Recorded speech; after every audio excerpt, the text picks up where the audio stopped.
24 ଘଣ୍ଟା ମଧ୍ୟରେ ଅଧିକ ଘନୀଭୂତ ହେବ ଲଘୁଚାପ। 4 ଜିଲ୍ଲାକୁ ରେଡ୍ ଆଲର୍ଟ। ବଙ୍ଗୋପସାଗରରେ ଲଘୁଚାପ ସକ୍ରିୟ ଘୂର୍ଣ୍ଣିବଳୟ ପ୍ରଭାବରେ ଉତ୍ତର ପଶ୍ଚିମ ବଙ୍ଗୋପସାଗରରେ ଲଘୁଚାପ କ୍ଷେତ୍ର ସୃଷ୍ଟି ହୋଇଛି। ଆସନ୍ତା 24 ଘଣ୍ଟା ମଧ୍ୟରେ ଅଧିକ ଘନୀଭୂତ ହେବ। ପରବର୍ତ୍ତୀ 24 ଘଣ୍ଟା ପଶ୍ଚିମ ଉତ୍ତର ପଶ୍ଚିମ ଦିଗରେ ଓଡ଼ିଶା ମଧ୍ୟ ଦେଇ ଗତି କରିବ ସମ୍ଭାବନା ରହିଛି। ପ୍ରବଳରୁ ଅତି ପ୍ରବଳ ବର୍ଷା ପାଇଁ 4 ଜିଲ୍ଲାକୁ ରେଡ୍ ଆଲର୍ଟ ଜାରି କରାଯାଇଛି। ସେଗୁଡ଼ିକ ହେଲା ସୁନ୍ଦରଗଡ଼, ଝାରସୁଗୁଡ଼ା, ସମ୍ବଲପୁର ଏବଂ ଦେଓଗଡ଼। ଏନେଇ ପୂର୍ବାନୁମାନ କରିଛି ପାଣିପାଗ ବିଭାଗ କେନ୍ଦ୍ର।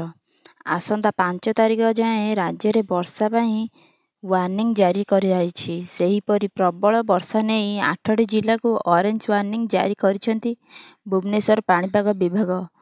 ଅନ୍ୟ ଜିଲ୍ଲାଗୁଡ଼ିକ ବର୍ଷା ପାଇଁ ଅରେଞ୍ଜ ୱାର୍ଣ୍ଣିଂ ଜାରି କରାଯାଇଛି। ସେପଟେ ଆଜି ସକାଳୁ ରାଜ୍ୟରେ ବିଭିନ୍ନ ସ୍ଥାନରେ ବର୍ଷା ଜାରି ରହିଛି। ଟ୍ୱିନ୍ ସିଟିରେ ବି ପ୍ରବଳ ବର୍ଷା ଜାରି ରହିଛି। ବର୍ଷା ପାଇଁ ସାଧାରଣ ଜୀବନଯାତ୍ରା ପ୍ରଭାବିତ ହୋଇଛି।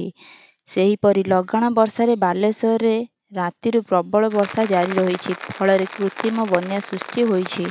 ରାସ୍ତାଘାଟ, ମେଡିକାଲ ପରିସରରେ ଭରି ରହିଛି ପାଣି। ନାଳରେ ବର୍ଷା ପାଣି ପ୍ରବାହିତ ହେବା ଦ୍ୱାରା ରାସ୍ତା ଉପରେ ପାଣିର ସୁଅ ଚାଲିଛି।